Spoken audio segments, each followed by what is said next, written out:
Gloria Heffernan, the Director of Service Learning at Moyne College, and it is my pleasure to introduce this video thank you card. That's what we're calling this because we really want to thank our community partners for the role that they play as co-educators in the lives of our students who do off-campus work study and service learning throughout the Syracuse community. One of the core principles of a Jesuit institution is to educate men and women for others, and service learning is one of the ways in which we do that here at Moyne.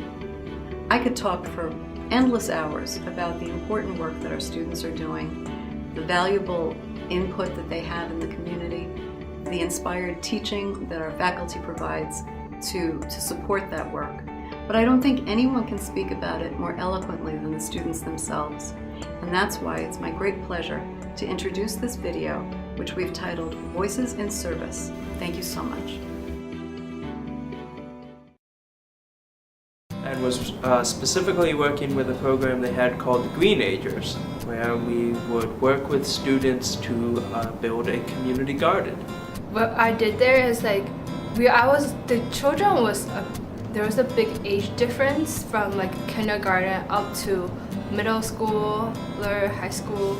So we tutor them, and it was really interesting for me to see how they behave and act. I specifically work with kids, and I see a diverse bunch of kids. I try to tutor them. With grant writing, you learn a lot about, particularly you have to gather information, you have to research information, you have to make sure you have all the proper documentation that is required, and you have to word it in a certain way that's going to make your grant application stand out. I chose People in Action because it was near the school and I could walk to it. And it was also working with children.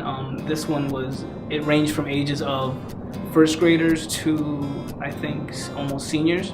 And it had some kids with autism and just regular students that needed help with homework. My duties involve working, it's an after-school program, and it's basically, it's through Catholic Charities, and it's a program that is located in a lower socioeconomic area. This was a lot more of being a mediator and a facilitator in a group of young women who are a part of this global ed cultural dialogue program at the Matilda Jocelyn Gage Foundation.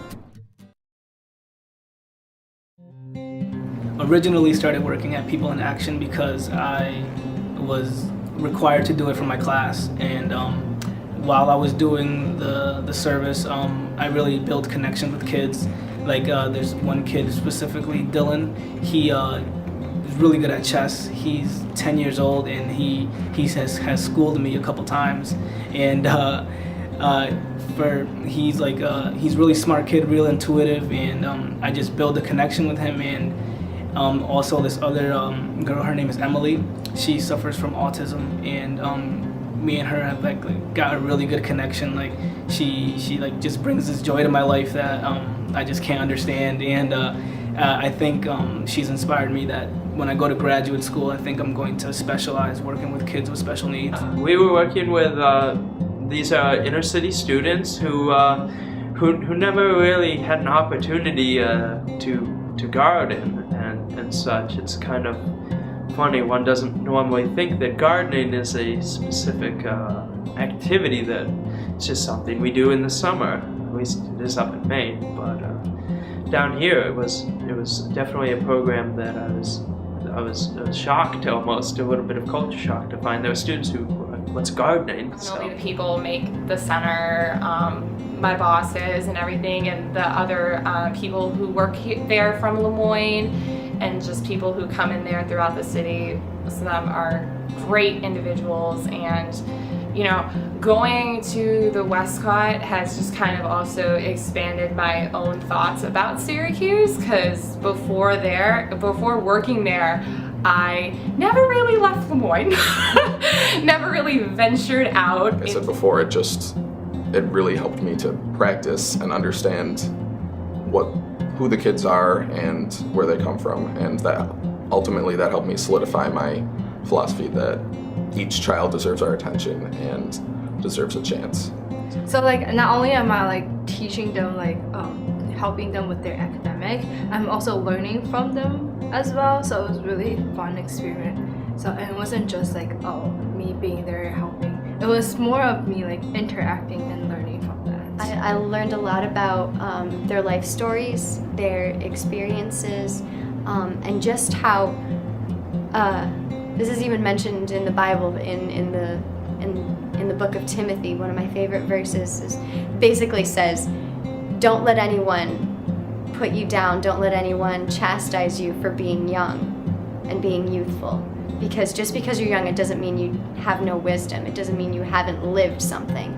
Everybody has a story. Everybody has something to share."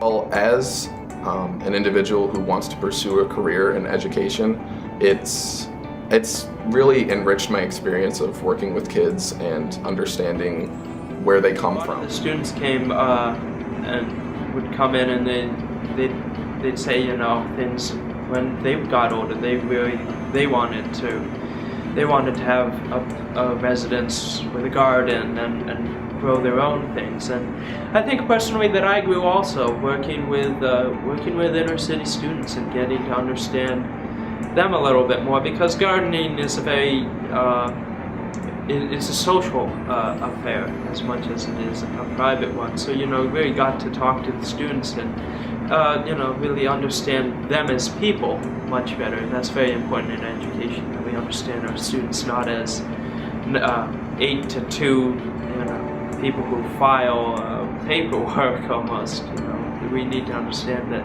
these are people. They have real life issues. So I would definitely recommend it to students. I think it's just interesting how like if you are taking a class and going into service learning, like, well, I don't know about like different field, but like I feel like psychology, biology, whatever you're learning, like try and apply that into like what you're doing there, and makes it a lot makes more sense of what you're learning. If I'm not going to apply what I'm learning to the outside world, then what I'm learning serves no purpose. They also have taught me how to play foosball because I can't beat them in foosball. It's helped increase my social and business skills. In a lot of ways, I'm just fortunate that I was able to even have a work-study job that was able to encompass what I want to do. What I've learned is that no matter what demographic you come from, like, you could still have joy in your life. I really miss the girls, and I miss Vanessa. I miss the Matilda Jocelyn Gage Foundation, everything that they do. Just Matilda Jocelyn Gage's message and how strongly and how much of a profound mark her words and her writing and her speaking and her actions have left in the Finger Lakes, the upstate New York region. Service is one of the, it's something that I feel everybody should do. I got so much more out of it than I ever thought I would. Thank you. Thank you. Gracias. Thank you. Thank you. Thank you. Thank you.